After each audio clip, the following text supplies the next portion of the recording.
Good afternoon, everybody, and welcome to our July webinar. My name is Mark Supsted, Senior Business Development Manager for Paycheck. And for those of you who are new to our Paycheck webinars, we provide a truly traditional managed payroll service where our sole focus is on service rather than software. Now, believe it or not, we are in the summer, although the weather doesn't kind of contradicts that at the moment. And in the world of payroll, it's a nice time of the year where we've got the end of year and P11D is just recently out of the way. So it's now time when we're focusing and thinking about getting our suitcases down from the loft and digging in the battery medicine cabinets, pull out your factor 50 that you filed in there last year. But also in the world of payroll, it's that kind of quite a time of the year where we get a bit of a lull, and it's a really good time to kind of stand still and look at your processes. It's something that we don't normally get to do because we're always working towards big events. So do have a think about that. Have a look at your processes and consider if any time savings to be made. And I'm more than happy to have a chat with you about your current processes and seeing if Paycheck can assist you with any benefits to that, trying to save some minutes, hours, or sometimes even days. We're doing a lot of the work at the moment with HR integrations and bespoke journals and things. So whether you're an existing client, you're still welcome to reach out because obviously, don't know when you last looked at your procedures. And equally, if you're a new client, please reach out to me, whichever way you're doing payroll at the moment. I'll be happy to have a conversation with you. So on to today's webinar, where I'm delighted today to be joined by Andy Robbins and Michael Hand from our partners Mattioli Woods, who are here to give you some insight and guidance on how to create a great benefits package for your growing business.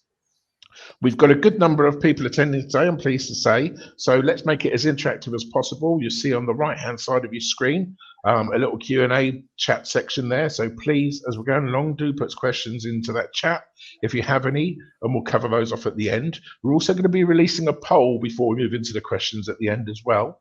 We'll give you an option to vote for 3 different topics that we've kind of brought towards and thought about to present to you in the future.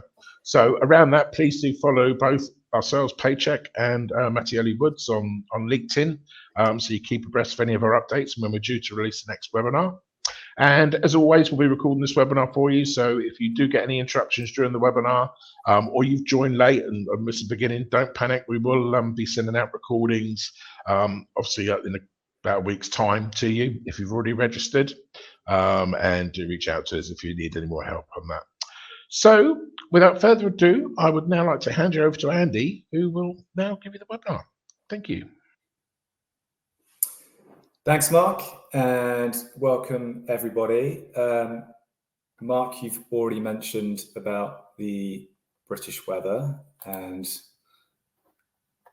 I've got to say just a quick bit of unusual housekeeping for everybody. If you hear something slightly strange, I think it's the wind outside. I live by the coast and it's incredibly windy today. Okay, so yes, welcome everybody. Over the next probably about 45 minutes, myself and my colleague Michael aim to provide you with an understanding of how to create a great benefits package for your business or your client's business. Of course, this isn't a one-size-fits-all situation, as I'm sure you are all aware. If we thought that we'd all be doing it, it'd be dead easy and there'd be no point in us having this session. The reason why it's not one size fits all is because everyone's business is going to be slightly different and the employees within that business will, of course, be different too. So what will constitute a great benefits package and how that'll look is going to be quite different. So how should we structure the session? Well, we kind of thought the best thing to do really would be to try and guide you through what a successful process would look like, provide you with a few areas to think about, and really just kind of give you hopefully some hints and tips and takeaways with regards to our experience in this area. So I'm going to start by setting the scene. Where's the business at? What are its challenges? And where does it aspire to be? Then I'm going to talk about how benefits can play a role in a business achieving those objectives and how do we ensure that we align those benefits with those objectives too. Then I'm going to pass on to Michael, who's going to talk about employee engagement and the importance of that and the importance of ensuring a seamless fit with the other business units.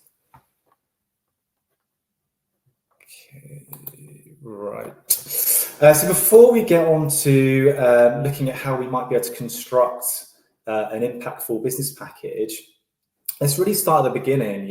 Why should we even bother? Kind of what's really the point of doing this?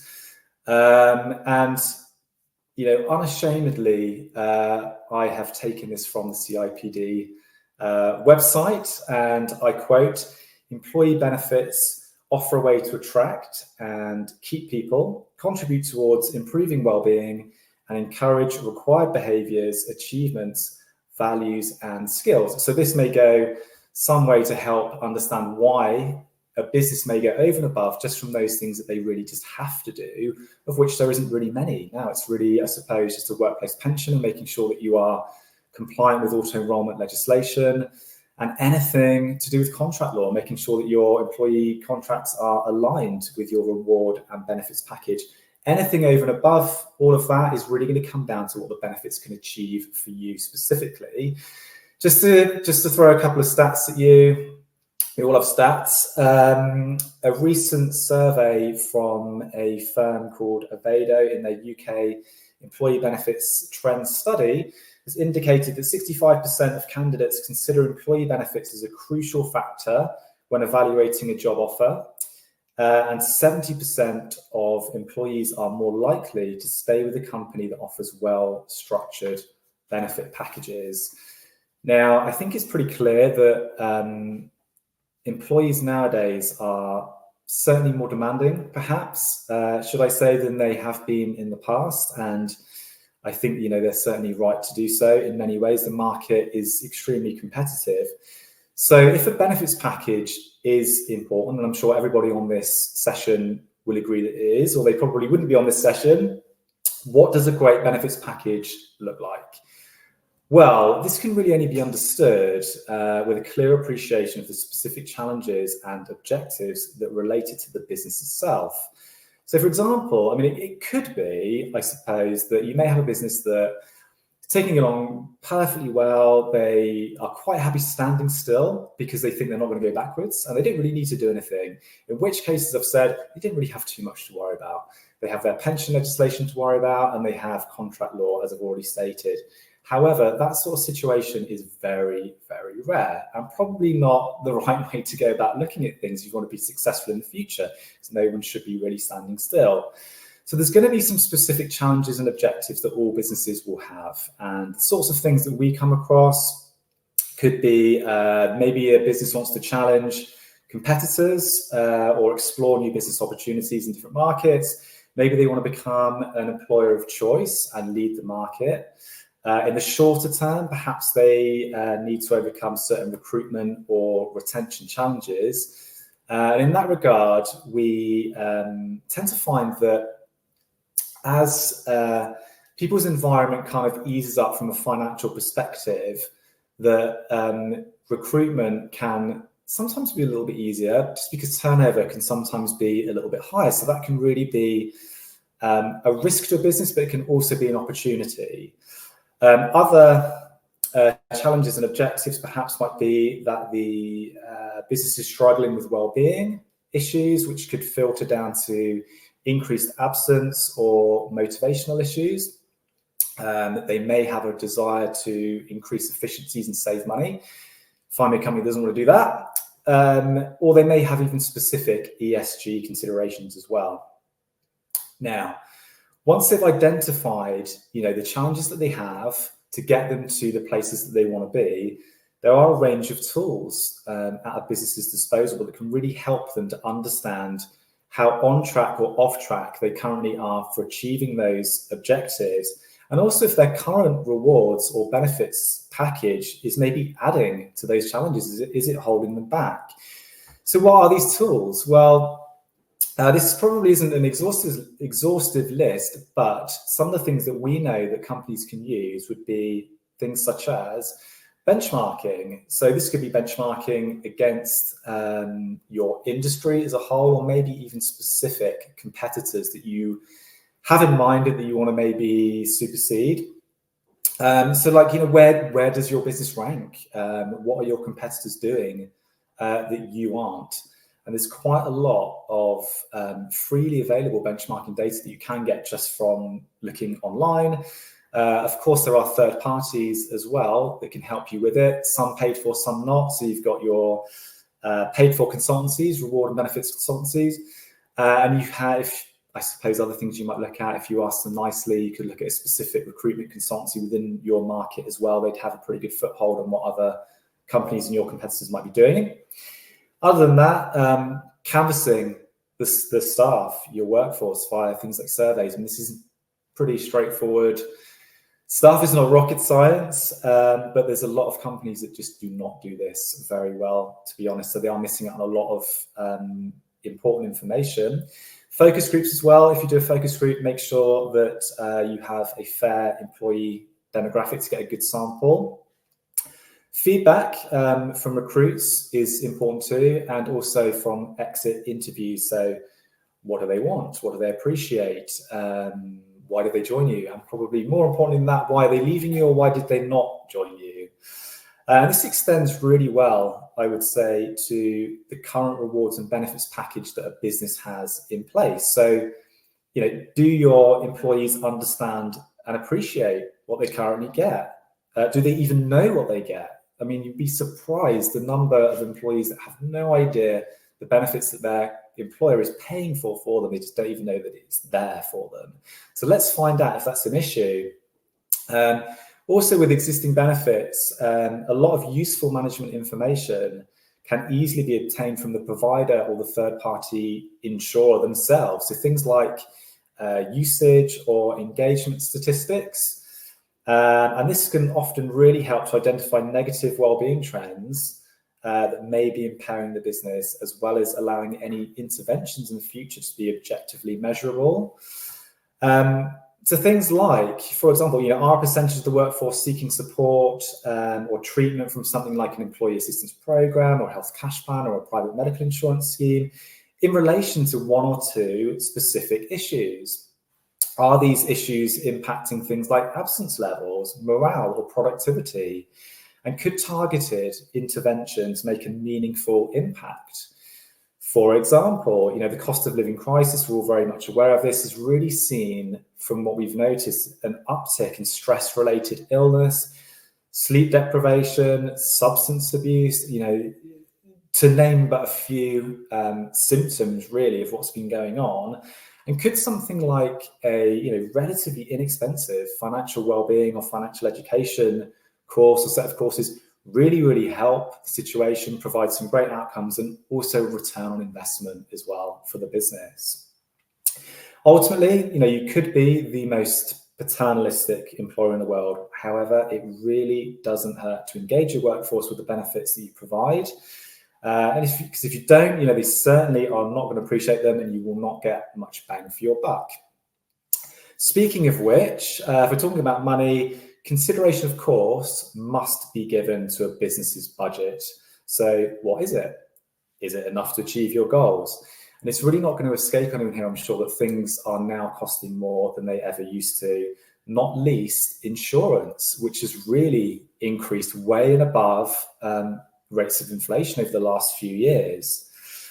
So things like providing that private medical insurance or private dental insurance policy for a senior management team that may have been acting as a blocker for getting the sort of recruits in that you want has never been more expensive now than it used to be. And we all know the reasons behind this is a bit of a catch-22. It's because these things are being used more often now, because things like the NHS are not doing what they should do. Trying to get an NHS dentist is not impossible now as well. And we're tending to find that, especially those that work in the finance side, like an FD, for example, they're going to be very engaged, of course, with the cost of a benefit and the increasing cost of, say, a premium to pay for something. They may even be kind of aware of, how it's impacting recruitment.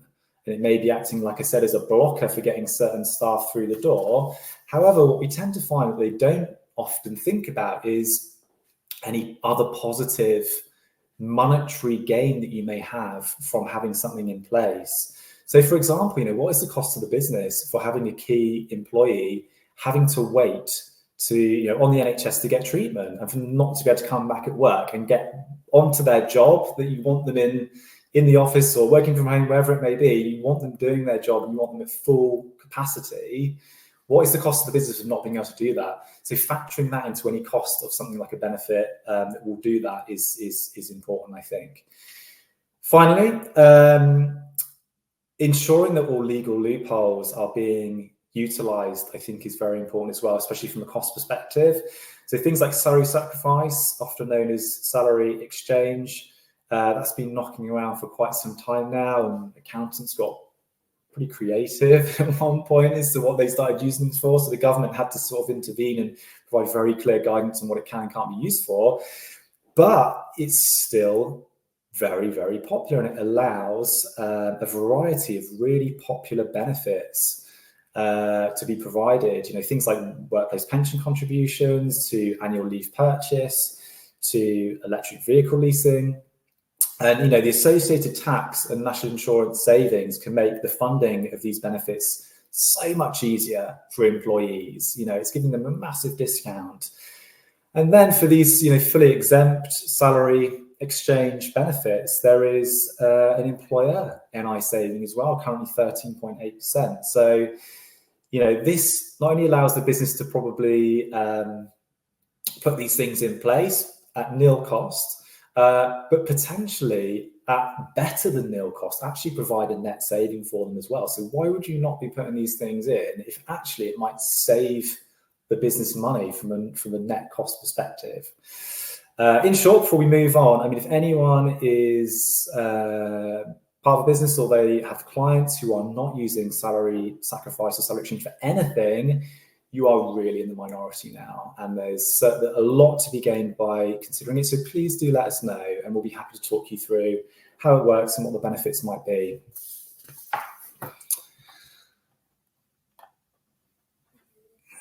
Okay. So hopefully a business will, as we've said, they will evaluate the strengths or weaknesses of their existing benefits package, and undertake an analysis of all the available metrics that they'll have available to them, just to identify what is working and what isn't working. Moving on from that, you know, as before, you know, what I said before, the creation of benefits package that is aligned to the individual business issues, objectives, or budget is going to be completely subjective, and there isn't, of course, that one size fits all. So even if you do try and align it slightly with the type of business that you are, it's still very, very likely that each employee that you have is going to view the benefits that you offer very differently, because, of course, they are indeed different. So their wants and needs are going to be shaped by a variety of factors, and these are going to be things such as their age, so that's their life stage, perhaps, their gender, maybe the location that they work in. It could be their family dynamic, their wealth and seniority, their position in the company, and maybe their health, and, you know, their current well-being. So consideration of the dynamics of your workforce is important to begin with. You know, is it primarily blue collar or white collar, or frontline versus, you know, desk based, which is important, because I think, you know, if you look at, for example, white collar workers, on average, maybe the salary, the incomes might be slightly higher, so they might be more engaged with recognition type benefits, as opposed to those on sort of lower incomes that maybe are looking more towards like financial protection and being able to save so they can help with those essential needs that they have. As I said, though, there's still going to be, hopefully, a pretty diverse workforce, even in, doesn't matter what type of business you have, and that's really quite a healthy thing.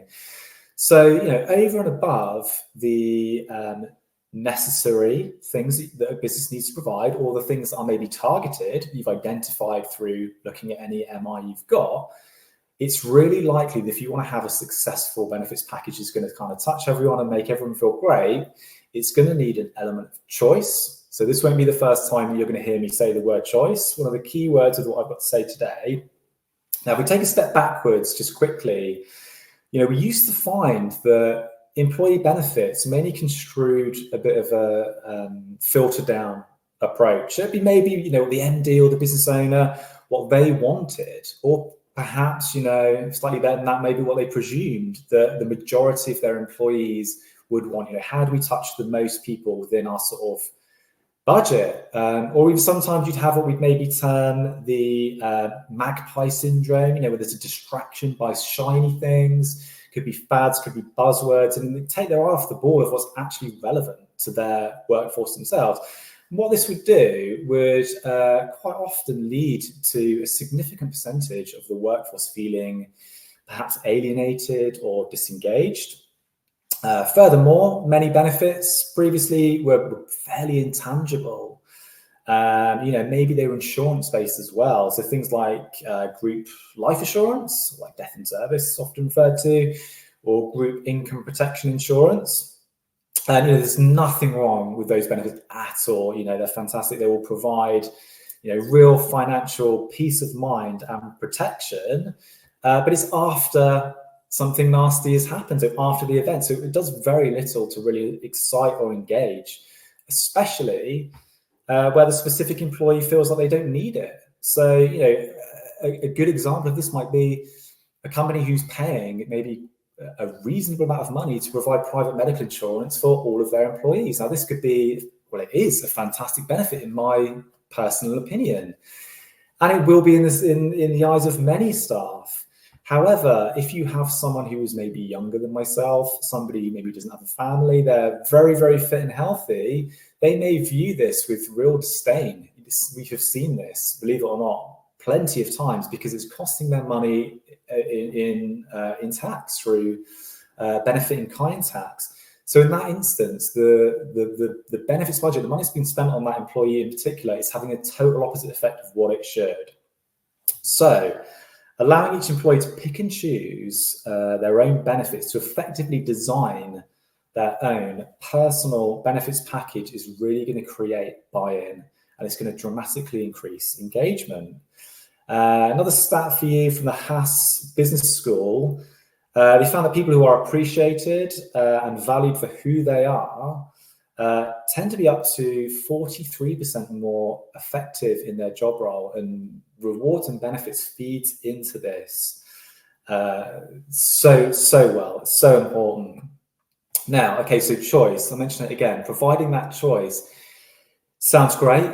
Sounds expensive though, doesn't it? To some people, it sounds like it might be an administrative burden, perhaps a bit of a nightmare to be providing so much choice. How on earth do we do that? Well, things have changed, and the advancements in sort of plug and play technology with online benefits tech is really now allowing companies and businesses of all sizes to provide something that's within their budget, where it's easy for them to administer and certainly does not cost the earth at all. In fact, we have a few solutions ourselves we'd be happy to chat anybody through, no matter what size your business is. Now, just quickly to continue on the concept of choice and using that technology to aid this, a business may have a specific budget per employee in mind. We have many clients that have this. It's great. That can then be used by the employee, and they can spend it in any way they want to, via something like maybe an online flexible benefits pot. And this could be used for them to upgrade core benefits, or purchase a variety of different things that have specific relevance and meaning for them. And that could be increasing their pension contribution. It could be adding their spouse to a health cash plan. It could be purchasing a travel card, the latest smartphone, an electric bike, or that will or power of attorney that they have, had on their to-do list for years and they've never got around to doing it. And this is certainly not an exhaustive list, of course. There's always lots of new benefits, and plenty of others, and new ones are coming up on that can be chosen and added to online benefits technology all the time for people to choose from. Where the benefits budget within a business is not so generous, perhaps because they have maybe good reason to do that, any number of benefits can still be made available for employees to purchase for themselves on a purely voluntary basis, and usually at very discounted rates because of the economies of scale involved in this, and also very, very easy to run through the payroll over, say, a 12 or 18-month time frame, repayment period, which really increases that affordability for the employee. And not only will such a commitment like this from the employee increase staff retention, as we've already said, it's going to generate savings for the employee, no doubt, in a variety of different ways, and potentially for the employer as well. So choice is important. Before I wrap up my side of things and pass on to Michael, though, I did want to just touch on one other thing, and this is quite a common question that I do get asked fairly often, and that is, aside from the non-negotiables, such as your workplace pension, as we've said, probably shouldn't even call that a benefit anymore, or any voluntary benefits that are on offer that the employee maybe can choose for themselves. Is there anything really that I personally think is going to be worthy of consideration for any business to maybe provide, if they have that limited budget, for them to pay for perhaps a core benefit? Is there anything you think, well, yeah, that's probably going to work anyway for any type of business? I think there is. So I'm just going to run through a few things for you. Hopefully these will provide a few more takeaways as well. So first one, employee discounts portal. Simply because, why not? Everyone's feeling the pinch. Provision of something that's so inexpensive like this to the employer, very inexpensive to the employer, that allows employees to save real money on everyday things, from their gym membership to their cinema tickets to even their weekly supermarket shop. Just makes a lot of sense. It's really tangible as well. So they're going to get that warm, fuzzy feeling about you as their employer every time they use it. And they're going to really thank you for it as well. What else? Well, a good quality employee assistance program, or EAP, I think is just invaluable. I'm sure most people here will know what an EAP is. If you don't, it's basically a service whereby an employer will pay. It's really, really inexpensive. And it allows employees to access completely anonymous, 24/7 professional counselling on a range of wellbeing topics. As I said, they're really inexpensive. And it does allow employers to kind of form that beginning or bedrock of a company wellbeing strategy, which is going to become more and more important. We're going to see more about this in the news and even coming from the HSE in the near future. It allows the employer to stay at arm's length as well from a lot of these issues. They'll give you annual reports, which will help you understand, what's kind of going on with the workforce as a whole. And we've also known it to really help from a business risk perspective if in a tribunal situation. So if, say, you've got an employee taking their employer to a tribunal because they were claiming that perhaps they weren't supported through something like a mental health issue or something, just being able to prove that you've offered something like this to your staff can really help in the business's favour. What else? A couple more things. Education. It's treating the cause of an employee issue rather than the symptom can have such positive outcomes for all, from enabling employees to make informed choices regarding any benefits they can choose from, but probably more importantly than that, enabling them to take ownership of any health or well-being related lifestyle and financial decisions that they have. And there can be a real return on investment that can be achieved from this. And more employees are looking to their employer to provide this, and many are following suit and doing so. It still always blows my mind how the government have never put financial education as part of the curriculum. And a lot of employees do struggle in those sorts of areas.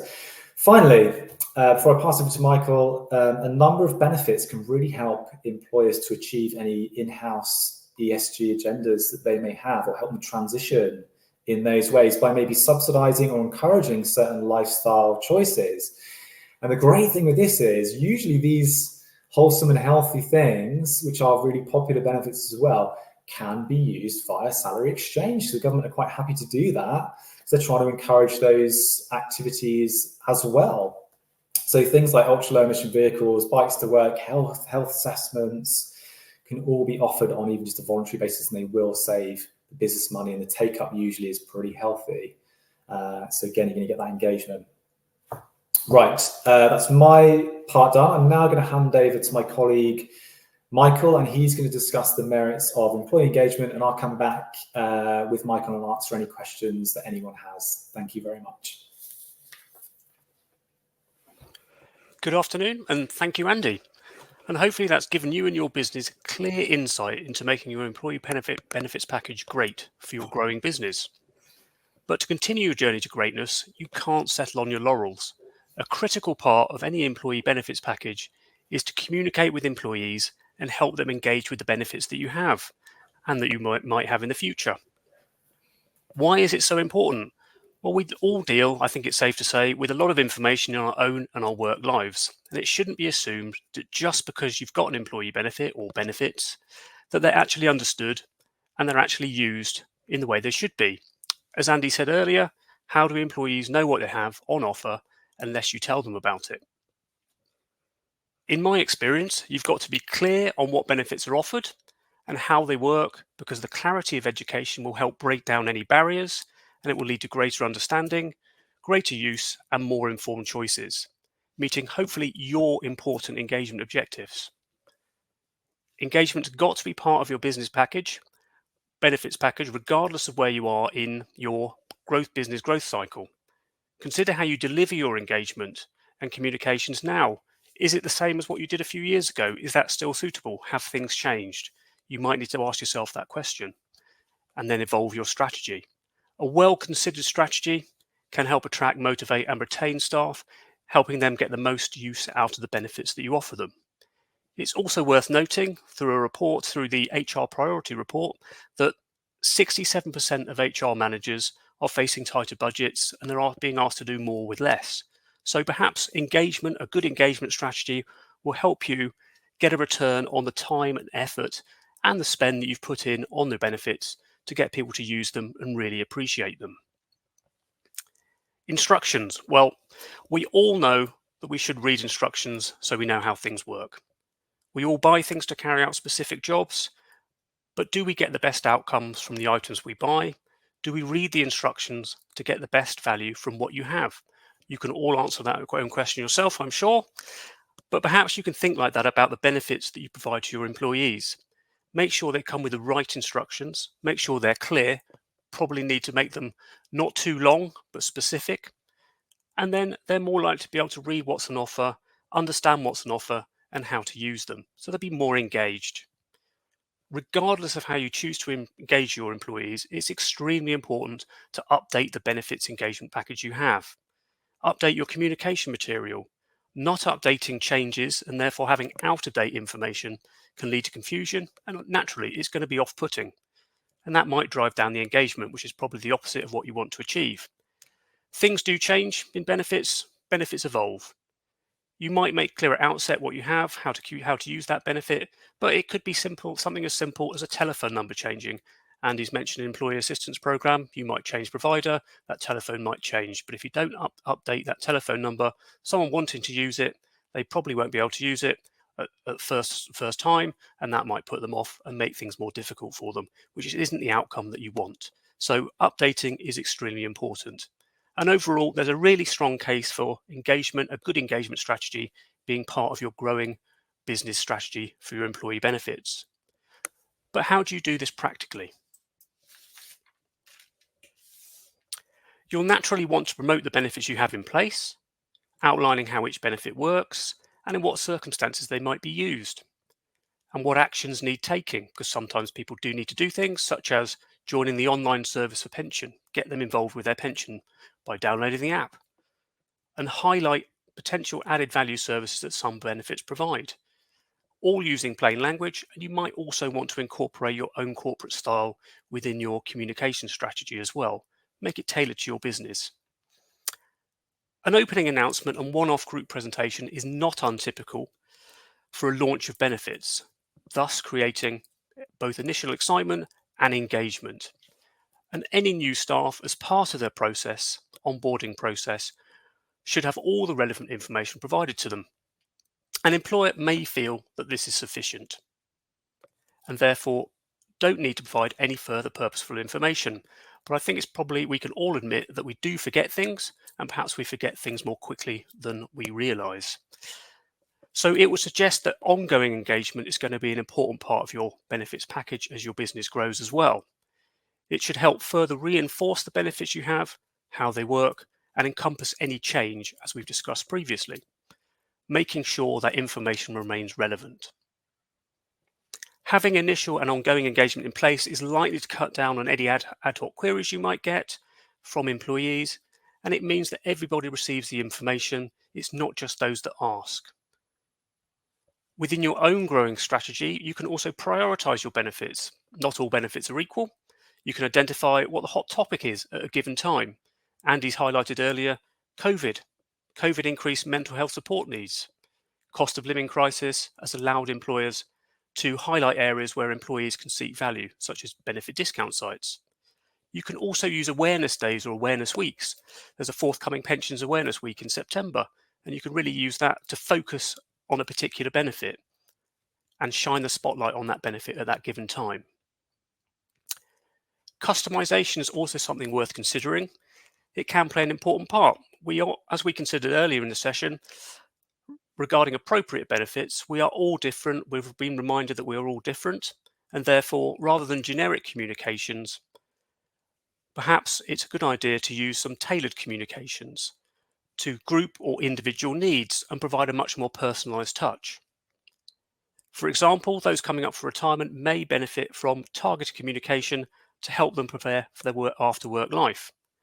Differing incomes might also dictate what might be most important to some employees, therefore customizing communications to allow you to target certain employee levels, certain employee earning levels might be something you consider as well, and also help reflect your own organization within those tailored communication material as well. And then there's a real opportunity for you to be a champion of your benefits. You've put time and effort into putting the benefits in place. You probably have a really good understanding of them. You're probably quite passionate about them. You want people to use them. You've taken the time to put them in place. So use that to help promote the benefits. Build up confidence in the workforce by being a champion of the benefit. And hopefully that will encourage meaningful engagement, strong word of mouth on the quality of benefit and how easy they are to use and how beneficial they are as well. Can really help build up that confidence. You could also potentially have champions within your business. So in particular teams, people may manage, they could champion the benefits you have within their teams. So all good ways of building up confidence and getting more out of the benefits for your employees. So not a difficult thing to do to be a champion. In terms of showing value, there's one clear, simple way of doing this. You could use a total reward statement. They really help very simply demonstrate the value of working for your business, and it helps people actually see how much you invest in them. Very simple, powerful messages all in one place, so a great understanding of what you do for them. There's, of course, various ways in which benefits can be communicated. Historically, a paper benefits booklet was really seen as sufficient. Maybe that was all that was available, but technologies change, expectations have changed as a result. And it'd be fair to say that we all pretty much expect information to be pretty instant, and usually it'll be on our phones or tablets, and therefore it really does make sense to exploit the power of technology. According to Zest, who are a platform provider, employees can be disgruntled as they think 45% think their benefits package is inadequate. It may be the case, but could it be that they're not aware of their benefits, they can't see them or access them? Therefore, ease of access would suggest holding your information in one easily accessible place for you both, you and your employees, is likely to be a key component of your engagement strategy, having everything in one place 24/7. As Andy's mentioned, technology has been perceived to be quite expensive, but it's no longer the case. You can get low-cost centralized platforms. It could be a simple online benefit booklet.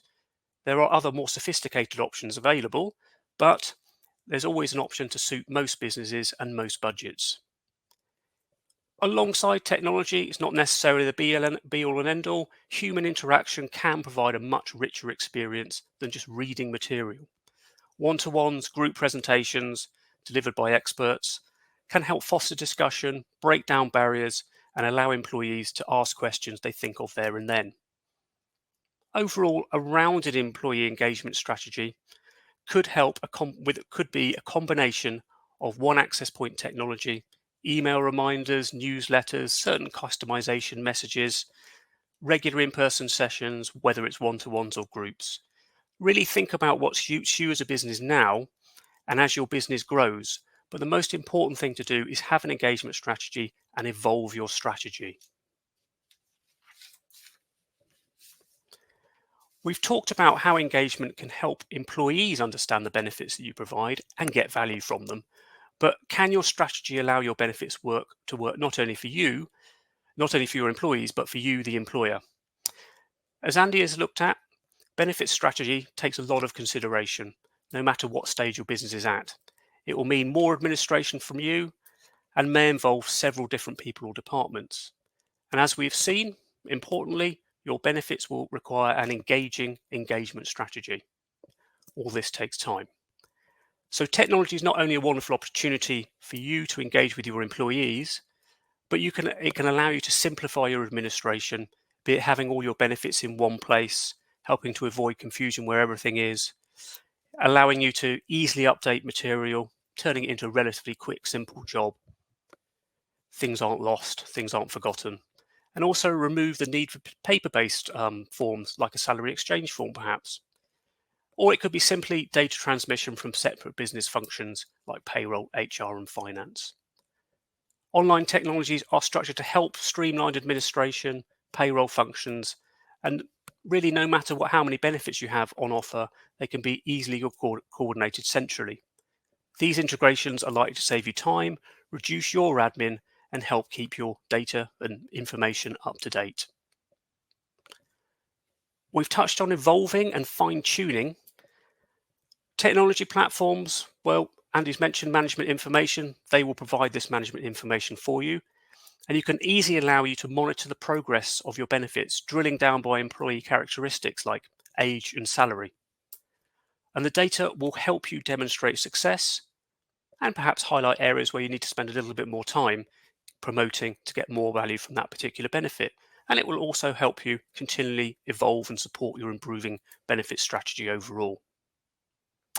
So even though it's fair to say that one size does not fit all, technology and benefits can work together to provide a smooth, simplified, engaging process for all. So to conclude, engagement is not just something you should have, could have, it's a real key component of any employee benefits package, no matter the stage of your business. So thank you for listening, and I'm going to hand you back now to Mark, who will finish off the presentation. Thank you, Michael. Really insightful stuff there, as always. Thanks, Andy, as well. Yeah, and what really echoes through there is about communication. I can't stress that enough. You know, it's as Andy is saying about, you know, little wins like the staff discounts and stuff. They're the ones that make the most noise, actually, because there's staff within the office that say, "Oh, I got this pair of shoes or whatever at this discount." And once you start getting that communication out there, it really starts people focusing more and more on those areas and what other benefits have got. And so, no, sadly, it is one of those things in business which can be overlooked because there isn't, you know, at the moment, transparency that might be helped in a while when we do look towards payrolling benefits, which obviously Paycheck can help you with, because that will make it more transparent on a monthly basis with payroll as well when those things are appearing on payslip. So yeah, it's definitely time to look at it now if you haven't already considered it. So just before we launch into a couple of questions, we are now going to open up our poll where we're going to give you 3 choices about a topic we can do next time for you. So option number 1 is workplace pension MOT. Option number 2 is what does Gen Z want from a benefits package? And number 3, implementing diversity and inclusion initiatives within your benefits program. So do please place your vote there, because obviously we want to be giving you information that's relatable to you and that can help you. So please do vote on there and let us know. And in the meantime, I've got a couple of questions here to run through. So the first one is, what benefits can be funded via salary sacrifice, and what's the most popular? Thanks, Mark. Yeah, it's probably one for me there. Yes, probably 2 ways of looking at this, really. Those that are seen by the government as being fully exempt, so those would be the benefits that will attract full tax relief in the eyes of the employee, national insurance relief for them as well, but also employer national insurance saving as well. So there's no reporting that needs to be done.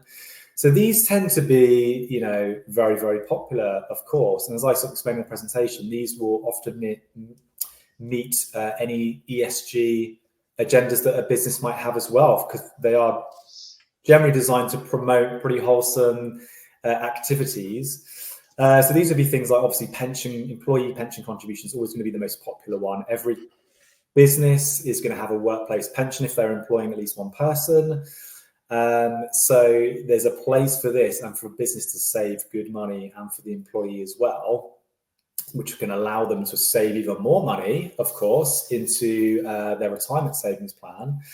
So that's always going to be really, really popular. Then you've got cycle to work, especially this time of year. Although I said earlier, the weather's not particularly great at the minute. It doesn't feel like I'd want to go out on my bike right now. But cycle to work, annual leave purchase, becoming very, very popular to allow people to have more flexibility at work.